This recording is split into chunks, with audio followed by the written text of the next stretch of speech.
लक्षद्वीप के मछुआरों को रोजी रोटी के लिए काफी मुश्किलों से जूझना पड़ रहा है। उनका कहना है कि मछलियों के लिए कोल्ड स्टोरेज नहीं होने और बाजारों तक ले जाने के साधन नहीं होने की वजह से उन्हें परेशानी उठानी पड़ रही है। परिवार चलाने के लिए मछली पकड़ने वाली कुछ नावें सैलानियों को समुद्र में सैर कराती नजर आती हैं या फिर समुद्र किनारे खड़ी रहती हैं। പിന്നെ മാസിനാണെങ്കിൽ വിലയില്ല. ഏ പിന്നെ മീനിനാണെങ്കിൽ ഇവർ ഈ പുറത്തുനിന്ന് വരുന്ന ബോട്ടുകാർ അവരെത്ര പൈസ പറയുന്ന ആ പൈസക്ക് നമ്മൾക്ക് മീൻ കൊടുക്കേ പറ്റത്തുള്ളൂ. നമുക്ക് മീൻ കൊണ്ട് പിന്നെ ഇങ്ങോട്ട് വന്നിട്ട് ഒരു ചോയ്സും ഇല്ല. കരയിലേക്കാണെങ്കിൽ ഷിപ്പില്ല, പിന്നെ ഫ്ലൈറ്റിനാണെങ്കിൽ ടിക്കറ്റ് ഇല്ല, എന്നുവെച്ചാൽ കാർഗോ എടുക്കുന്നില്ല. അപ്പോൾ പിന്നെ നമുക്ക് പിന്നെ വേറെ സോഴ്സ് ഇല്ലല്ലോ. शहरों तक जाने वाली नावें और कलेक्शन बेसल कम आने की वजह से मछुआरे टूना मछलियों को सुखाकर मांस बनाने को मजबूर हैं।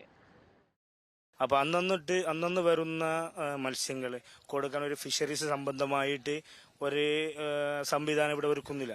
ഇപ്പോൾ ഒരു ഇവിടെ ഒരു ഐസ് പ്ലാന്റ് പോലത്തെ അല്ലെങ്കിൽ നമ്മുടെ ഫിഷ് സൂക്ഷിക്കാൻ പറ്റുന്ന വലിയ ഐസ് ബോക്സ് ഒക്കെ പോലത്തെ സംവിധാനമൊന്നും ഇവിടെ ഇതുവരെ വന്നിട്ടില്ല. അപ്പോൾ വരാത്തത് കൊണ്ടാണ് ഇവിടുത്തെ ഈ ദ്വീപിലത്തെ ജനങ്ങളൊക്കെ ഒരു ദുരിതത്തിലേക്കും ഒരു പൈസ കിട്ടാത്ത ഒരു ജീവിക്കാൻ വേണ്ടിയിട്ട് കഷ്ടപ്പെടുന്ന ഒരു അനുഭവത്തിലേക്ക് പോകുന്നത്. मछुआरों का कहना है कि वे टूरिज्म से जुड़े प्रोजेक्टों का स्वागत करते हैं, लेकिन ऐसा उनकी रोजी रोटी की कीमत पर नहीं होना चाहिए।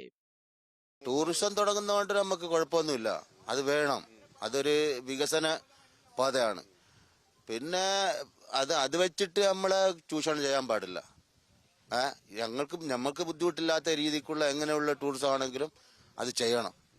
അതിന് വേണ്ടി മുൻകൈ എടുക്കണം എന്നാണ് ഞങ്ങൾക്ക് പറയാനുള്ളത്.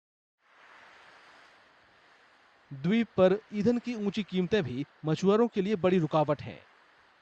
मछली पालन विभाग के अधिकारी समस्या पर बोलने को तैयार नहीं हुए, लेकिन उन्होंने बताया कि अगत्ती में एक कोल्ड स्टोरेज चालू हालत में है, लेकिन मछुआरे उसका इस्तेमाल नहीं करते हैं।